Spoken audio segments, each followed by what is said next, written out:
Isang 3-in-1 nga po.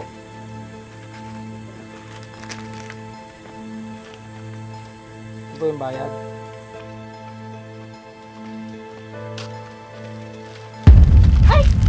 Bulag ka ba? Hindi ka ba marunong tumingin sa dinadaanan mo? Pasensya na, hindi talaga kita nakita. Sa susunod, tignan mo ang dinadaanan mo, ha? Oo. Ang sungit naman nun. Ang ganda pa naman niya. Ngayon ko lang siya nakita.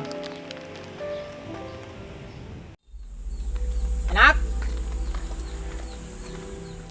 Mainit na ba yung tubig na pinainit ko kanina? Ba't parang ang init ng ulo mo, Tay? Paanong hindi init ang ulo ko? May nabunggo kanina sa may tindahan. Nagsorry na nga ako. Galit pa rin sa akin. Babae siguro yun, no, Tay? Kung babae yun, siguro may gusto sa'yo yun. Huwag ka nga. Baka marinig ka ng nanay mo. Tay, matagal nang wala si nanay. 3 taon na. Bakit? Gusto mong magkananay ulit? Basta kasing bait po ni nanay. Okay po sa akin, Tay. Saan naman kaya ako hahanap ng kasing bait ng nanay mo? Malabo na yun, anak. Tignan mo na yung pinainit kong tubig para makapagkape na tayo. Opo, Tay.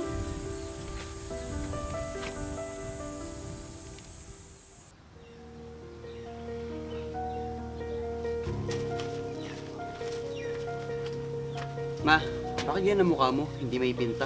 Paano? May bumunggo sa akin kanina sa tindahan. Ang yabang. Ma, huwag kayong makikipag-away dito. Kakalipat lang natin sa bahay ni Tito. May kaaway na kayo agad.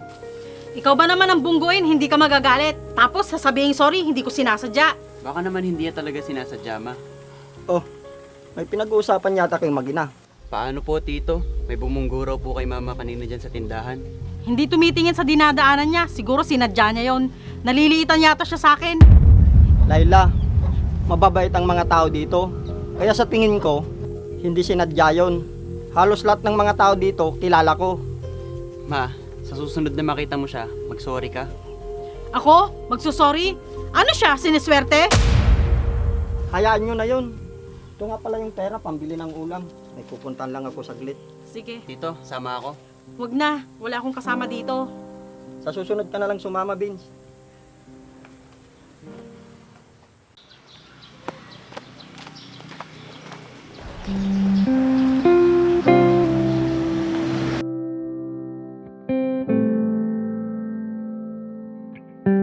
Bagong mukha to, ah.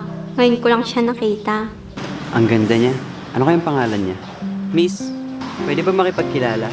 Ako nga pala si Vince. Ako nga pala si May. Pwede ba makipagkaibigan? Oo naman, pero parang ngayon lang kita nakita dito. Nagbakasyon kasi kami ni Mama dito, kila Tito ko. Bakit dito kayo nagbakasyon? Boring kaya dito. Hindi na ako maboboring dito kasi nakilala na kita. Naku, palabiro ka pala. Sige, mauna na ako. Baka hinahanap na ako ni tatay. Sige, mag-iingat ka. Minsan, ipasyal mo naman ako dito sa inyo. Oo ba? Sige.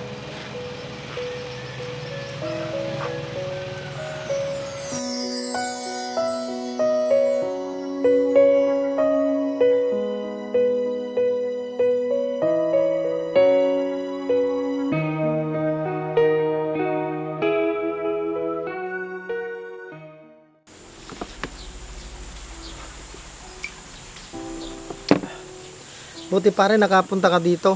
Kala ko ayaw mo na akong kainuman.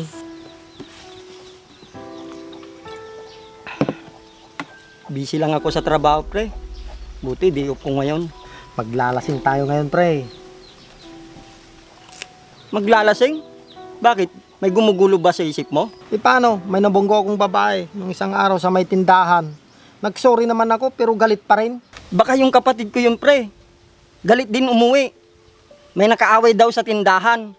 Bakit? Hindi mo ba naalala si Laila? Ha? Si Laila na ba yun, pre? Oo, siya na nga yun. Tumaba lang siya. Kaya hindi mo siya namukaan. Hindi talaga, pre.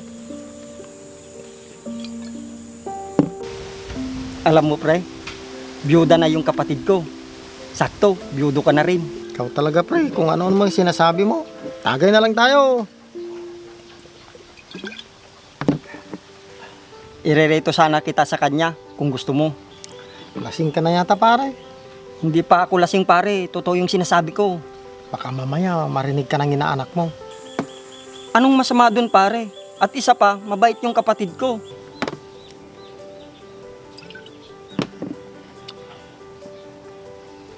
Pre, tulala ka na dyan. Tagay na tayo.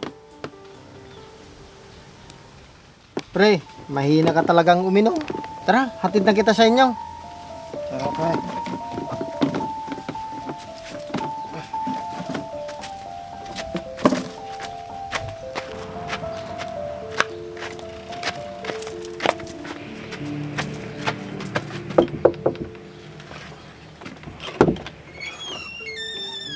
Ikaw na naman? Anong ginawa mo sa kapatid ko? Nag-inuman lang kami. Mabilis siyang nalasing, kaya natid ko na siya. Sige, dito mo na lang siya ipahiga. Salamat nga pala sa paghatid sa kapatid ko.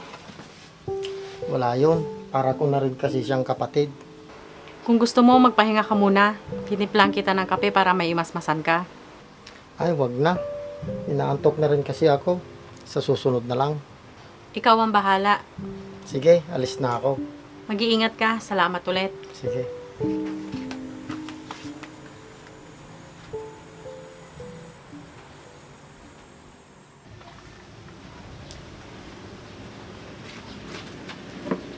Alam mo ba, Jerry? Yung naghatid sa'yo kahapon, siya yung nakabunggo ko sa tindahan.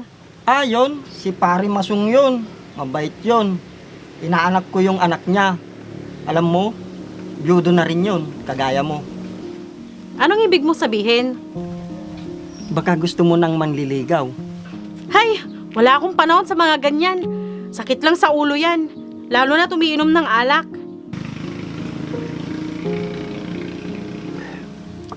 Paminsan-minsan lang naman umiinom ng alak yun. Kahit na, ayoko na ulit mag-asawa. Sabi mo lang yan. Pero may sinasabi siya kahapon tungkol sa'yo. Ano naman yun? Uy, interesado na siya. Sabihin mo na kasi kung ano yun. May gusto daw sa'yo. Yun ang sabi niya nung nag-iinuman kami. Ewan ko sa'yo.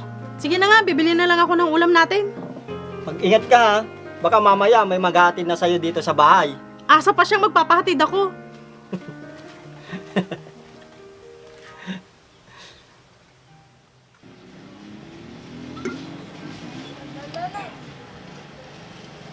Parang yung anak ko to ah. Sino kaya itong kasama niya? Patay, nakita na tayo ni tatay. Bakit? Nasaan ba siya? Ayun siya, oh. Bay, saan kayo galing?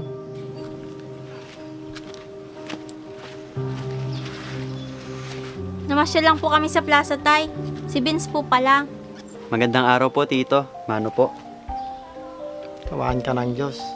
Parang ngayon lang kita nakita. Taga saan ka? Nagbakasyon lang po kami dito. Kina Tito Jerry po kami nakatira. Ganun ba? Ibig mong sabihin, mama mo si Layla? Oo, tama ka. Mama nga niya ako. Bakit? May problema ba? Ay, wala naman Layla. Tinatanong ko lang. At sino naman tong kasamang mo, Vince? Si May po, anak po ni Tito. Mano po, tita? Kaawan ka ng Diyos, iha. Oh, may pupuntahan pa ba kayo? Kung wala na, uwi na tayo. Wala na po, Ma. Tara na po. Bakit ganitong nararamdaman ko kapag nakikita ko si Masong? In love na yata ako sa kanya. Ay nako, hindi pwede to. Tara na.